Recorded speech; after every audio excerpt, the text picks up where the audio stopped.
All right, thank you.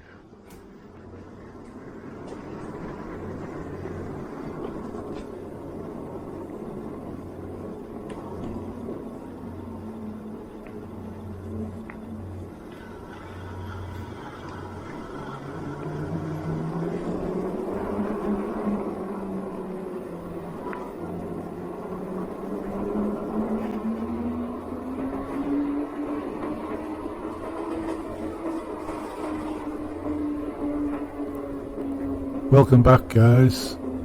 Today, on my third ride since my fall 18 months ago, I've come back here to the Liverpool loop line because it's nice and it's quiet-ish. Well, at least there's no traffic along here. I know, the loop line again. Really? What can I show you guys along here that I haven't already shown here before? There's nothing new to show you along here on this video, and there's no stunts or jumps or anything out of the norm. It's just me trying to get back into riding,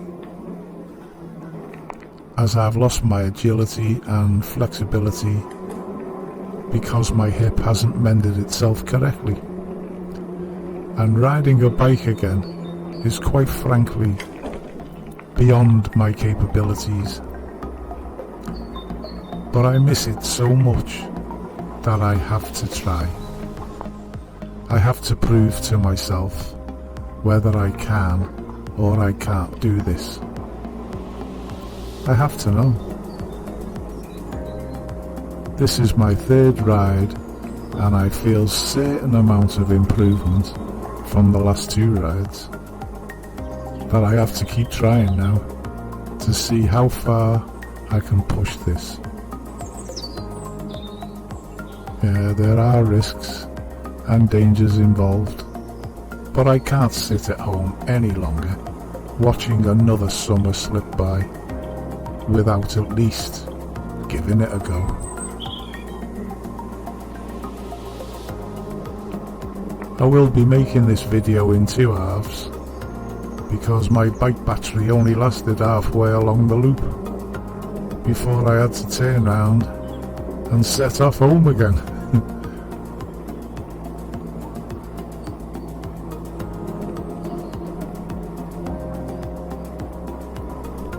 So, what can I say about this disused railway line? Well, the Liverpool loop line is perfect for families and less experienced cyclists, as it's flat, easy and almost entirely traffic free. This wonderful green corridor runs through Liverpool and provides a tranquil escape from the city. Sounded poetic. The trail is suitable for walking and cycling. Originally opened in 1879, the line branched off from the Liverpool to Manchester line near Hunts Cross and looped back up around the city before finishing near the docks and connecting to the Southport line. The loop line was abandoned in 1964 by British Rail and became quite derelict until 1986, when plans were drawn up for its conversion to a walking and cycling route. construction began in 1988 and the final section to Aintree opened in 2000. The railway path provides a flat, well-surfaced, green corridor through the urban environment of Liverpool, and it forms part of the award-winning Trans-Pennine Trail. Even though you are so close to a city, it feels like you're out in the countryside. The route is managed like a linear woodland park. It runs through rocky cuttings and high-on embankments with wide views across the city. There are many bus routes running across and parallel to the path, and service frequencies are available from Mersey Travel. There are local railway stations near to the route at Hunts Cross, Halewood, Broad Green, Rice Lane and Walton.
This traffic-free cycle ride follows the National Cycle Route 62 and a disused railway line from Halewood to Aintree. The flat surface path is a great ride for beginners, families, or anyone looking for a leisurely ride. It's also suitable for walkers who are in the mood for a nice easy stroll. The path is lined with attractive woodland and bluebells in the spring months. The route starts in Halewood, close to the train station. You then head through Gattaca, Nottingham and West Derby before finishing in Aintree near the famous racecourse. Highlights on the route include the lovely Croxteth Country Park, which is well worth a small detour at West Derby.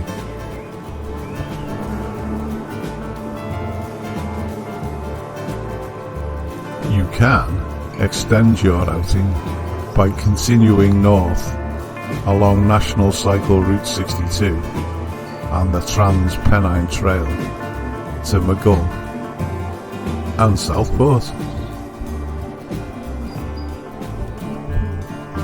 Around Maghull, you will pass closely to the pretty Lunt Meadows Nature Reserve, the Leeds-Liverpool Canal, and the famous racecourse at Aintree.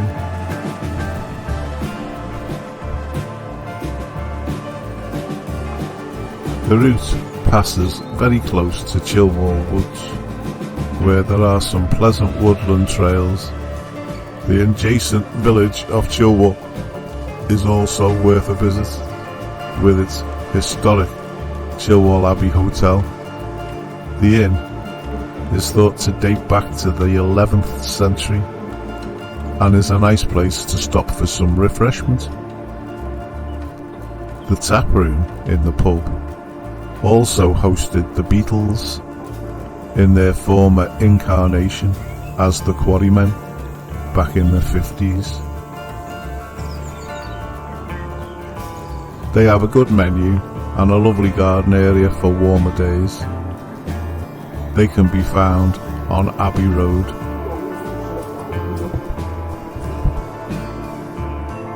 And at the other end, in Maghull, there's the Running Horses. This friendly pub is located in a fine spot next to the canal, just north of the town centre in Lydiate. They serve good food and have a nice garden area next to the Liverpool Canal. You can find them at Bell Lane. They are dog friendly if you have your canine friend with you. The route links up with National Cycle Route 56. The signed Sustrans route runs from the city of Chester to Liverpool.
Thank you.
This is one of Liverpool's key travel routes, and it's about to be given its first major upgrade since the start of the century. Work will begin this week to transform the historic Liverpool Loop Line, completed in 2000 after a 12-year reclamation programme, to encourage more residents to start using and enjoying it. Laid out on a former disused railway that closed in 1964, the traffic-free route is on the National Cycle Network and forms part of the award-winning Trans-Pennine Trail, with connections at Aintree taking people through to Southport. Now, Liverpool City Council, together with its partner Sustrans, has begun the task of updating 30 access points across the 11-mile track. They say the £500,000 scheme, supported by the EU through the Sustainable Urban Fund, as well as funding from the Department of Transport, has been designed to improve the route for people with wheelchairs, prams, mobility scooters and adapted cycles, as well as horse riders. This hidden corridor winds through the suburban heartlands of the city, from Halewood in the south to Aintree in the north, with more than 500,000 people living within 20 minutes of the trail. The upgrades include removing the old access barriers, relocating other barriers such as street lighting columns and litter bins, introducing new bollards, improving access for maintenance vehicles, restoring dropped curbs, resurfacing paths and footways, fencing improvements, and widening access paths. Some trees have also been removed along the route as part of the pre-works programme, as roots were eroding the geologically important sandstone along the path, causing a hazard through falling stones. The two local contractors are working on the scheme, which is Dow High Limited and Heighton Civils. Resurfacing works at the southern arm of the loop will begin at Belvale Road, running to Lydiate Lane. This 4-week phase, which includes opening up access at Mill Lane, are funded by the Department for Transport. The works are due to be completed by June and form part of Liverpool's active travel programme. This includes the installation of 7 safer cycle routes across the city, as well as a new Learn to Ride facility for children in Everton Park. Councillor Dan Barrington, Cabinet Member for Climate Change and Highways, said, "The Liverpool Loop Line is like a magical corridor. It's in the city, but it makes you feel like you're in the country. It's a fantastic part of our active travel infrastructure and is arguably one of the best kept cycling secrets in Britain. Unfortunately, the Loop Line is not accessible to everyone, and I'm delighted that we're being given the chance to change this through investment, removing the old barriers and making the access points more inclusive and safer for people with all abilities. Once it's completed in the summer, it'll be a much improved resource of our residents and visitors, giving them a free and healthy experience full of wonder and discovery that few other cities can match. Tim Hollins, Susterns Northwest Network Development Manager, said, "The Liverpool Loop Line is one of our most established routes on the National Cycle Network and is part of the very popular long-distance Trans-Pennine Trail. Removing or altering these barriers will help many more people access this beautiful circular route across the city. These changes will make it much easier for families with buggies, people with mobility aids, and those with larger bikes to enjoy the health and transport benefits of a traffic-free path."